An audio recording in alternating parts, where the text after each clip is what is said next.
क्या आपका बच्चा किताबों से दूर भागता है, रीडिंग से जी चुराता है? तो आपने सही वीडियो पर क्लिक किया है। तो इस वीडियो में जानते हैं कुछ ऐसी स्ट्रैटेजीज जिससे आप अपने बच्चे में रीडिंग का इंटरेस्ट भी डेवलप कर सकती हैं और उसे इम्प्रूव भी करवा सकती हैं। तो चलिए शुरू करते हैं आज का ये वीडियो प्राइमरी सेक्शन के पेरेंट्स के लिए बेसिकली फ्रूटफुल रहेगा, क्योंकि ये चीज़ बहुत ज़रूरी समझनी है कि रीडिंग एबिलिटी या कोई भी तरीके की हैबिट फॉर्मेशन इन फॉर्मेटिव ईयर्स में आसान होती है, उसके बाद ज़रा मुश्किल हो जाती है। तो चलिए टाइम का वेस्ट करे बिना, और जैसे ही मैंने ये टाइम वेस्ट बोला तो मुझे एक पेरेंट की कंप्लेन याद आ गई कि टाइम मैम नहीं होता, इसलिए हम बच्चे के में रीडिंग एबिलिटी या कोई हैबिट नहीं डेवलप कर पाते। तो इसका भी मैं सॉल्यूशन इस वीडियो में बताऊंगी, तो स्टे ट्यून। पहली टेक्निक है कि गेम खेलते खेलते ही वर्ड सिखाएं, बच्चे को कोई प्रेशर भी ना फील हो।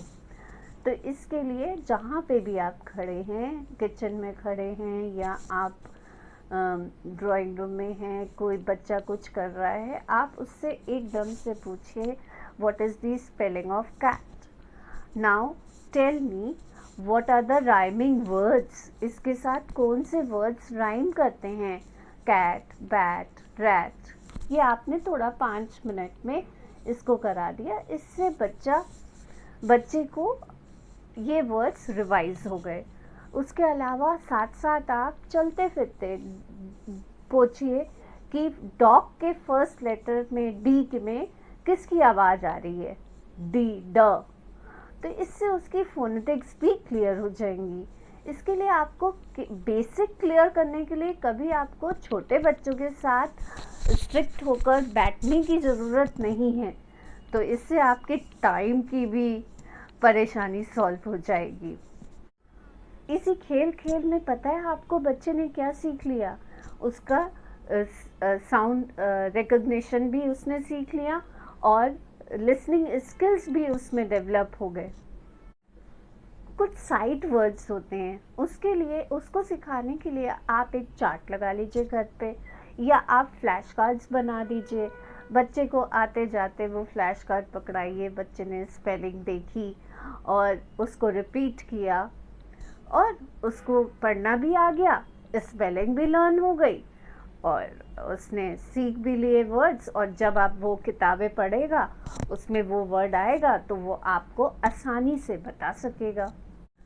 मैं तो सोचती हूँ कि छोटे बच्चे के साथ अगर हम घर पे होते, जैसे अभी समर वेकेशंस आएंगी या अभी सेशन ब्रेक होगा तो बच्चे आपके साथ होंगे, तो छोटे बच्चों को हम पूरा दिन तो अकेले नहीं छोड़ते हैं।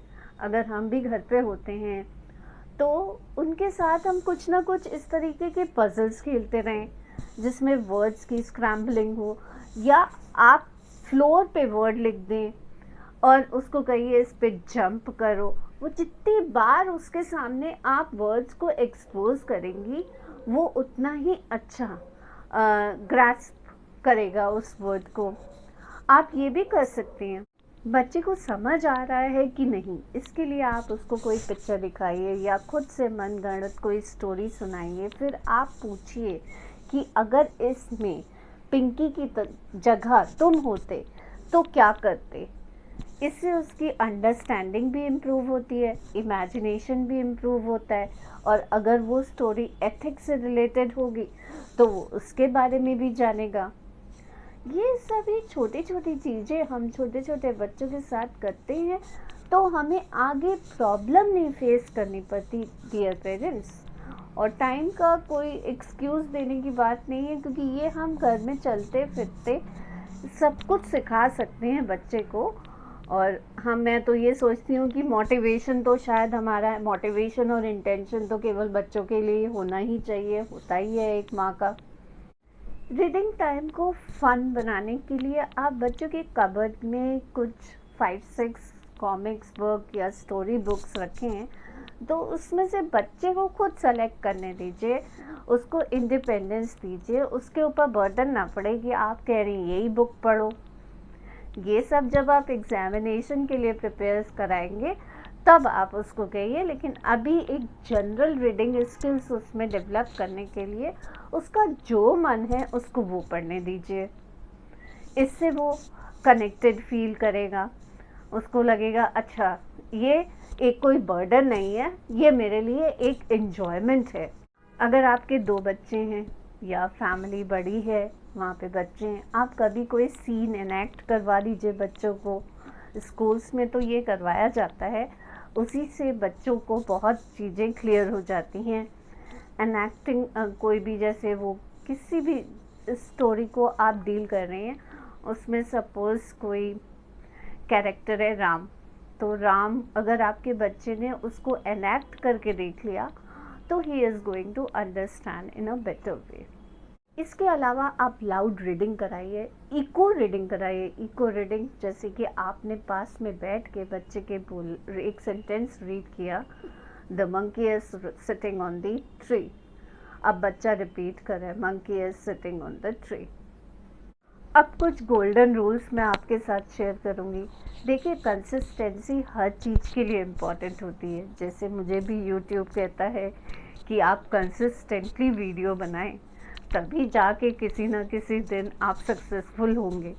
तो same way consistency is very important. आप अपने बच्चे को कम से कम 15-20 मिनट सीरियस रीडिंग, उसके अलावा जो मैंने पहले स्ट्रैटेजीज बताई हैं उनको खेल खेल में ज़रूर सिखाएं।